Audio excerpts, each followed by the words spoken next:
Well, microfinance should be something to help poor people. And we need a regulatory authority to do that.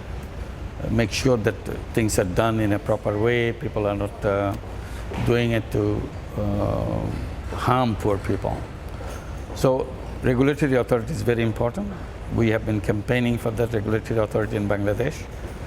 And one, we needed regulatory authority. Second, we wanted to emphasize it should be separate from the regulatory authority of the commercial banks, because these are two different kinds of businesses. So the one doesn't understand the other. So we need a very specialized regulatory authority. Now it has been created.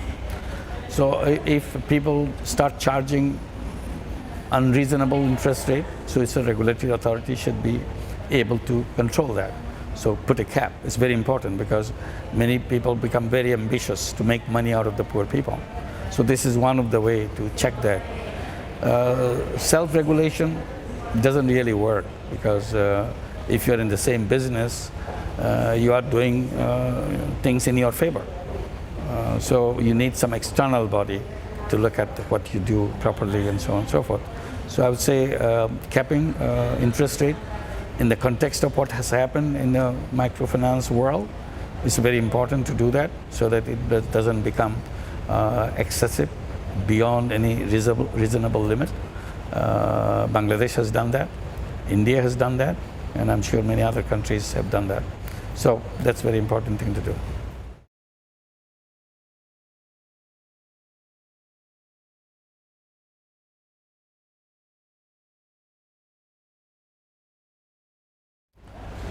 In general, what I've been promoting, that we created the microfinance, microcredit to help poor people. We had no intention of personally benefiting in any way. So we were totally delinked from any personal benefit coming out of microcredit. So that was the original concept of microcredit. When it became popular and respectable, some smart people thought, we can make a lot of money out of the poor people. So it started making businesses to lend money to poor people and make money out of the poor people. I'm very shocked by that. This was not the intention of microcredit. If we can keep $1 extra in the hands of the poor people, that's what we should do, rather than rich people take out $1 from that poor person, make it $1 less to add $1 to your $1 million, which doesn't have any particular excitement for you. So I would rather wait to help poor people get out of poverty. And then if they come out of poverty, then you can do any business with them to do whatever money you want to make. But as long as they are in poverty situation, I would say profit taking from the poor people will not be the right thing to do. And I see microcredit as a social business. And a social business we define by non-dividend company to solve human problems. So that's the original idea. And there are many who have been noted for making a large amount of money by lending money for poor people.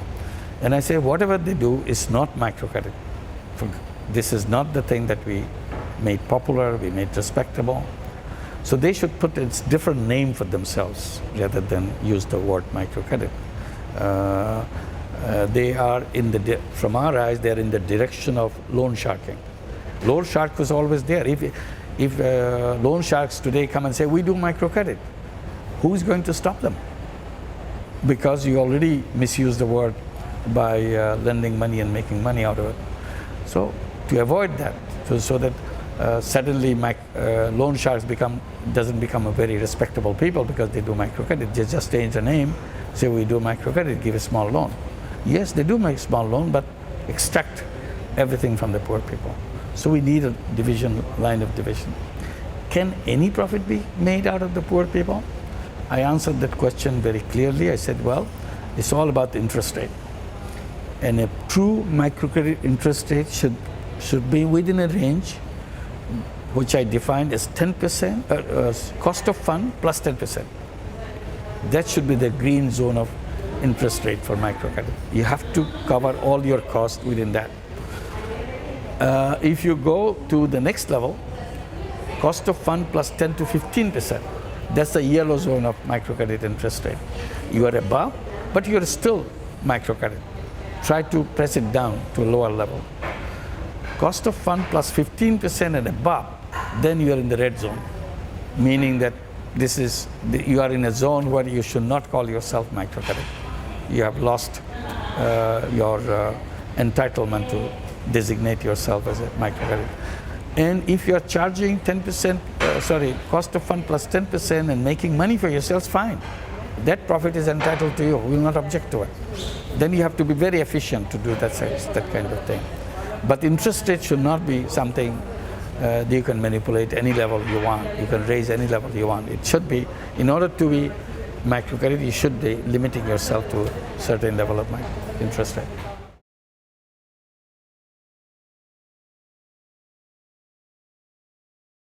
Sure, yeah. Because if you are inviting investment from the market, they are looking for their return.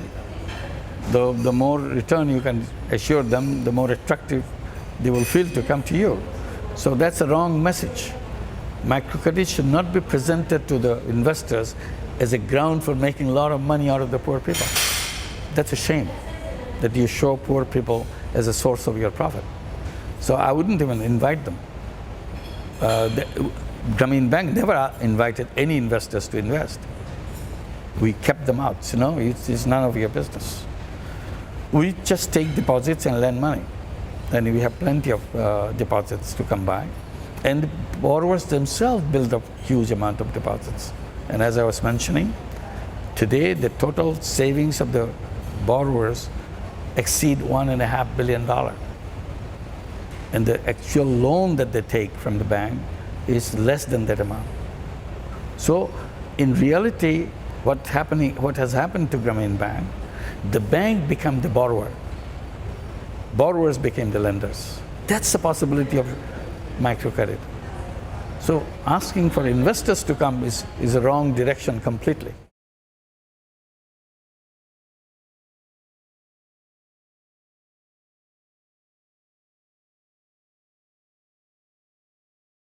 Well, I don't think it's a valid question at all. You are arguing against yourself. If you believe in market, you have to believe in competition. That's what the competition is all about. You eliminate people who cannot compete with you. In this case, it's a small one competing out the big one. Actually, it's always the big one competes out the little ones. And nobody says a word about that because it's a competition. So I would say I'll be in favor of competition.